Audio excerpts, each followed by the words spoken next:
Ang sospek, 23 anyos, at ayon sa aming investigasyon, sa pinagsama-samang ebidensya, nabuo ng team ng Soko ng pag-alaman na sa bandang huli, ang sospek at ang biktima ay iisa.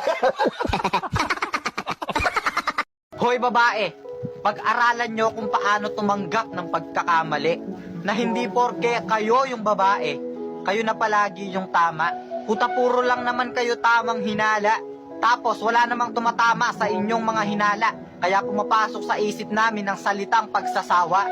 Tapos sasabihin mo kung mahal mo, hindi mo pagsasawaan. Putang ina, pagod na kaming masaktan. Kami yung nagsusori kahit kayo yung may kasalanan. Kapag kayong mga babae may kausap na lalaki, kaibigan. Pero kapag kaming mga lalaki may kausap na kaibigang babae, puta kabit. Tapos kayo pa yung galit. Kayong mga babae,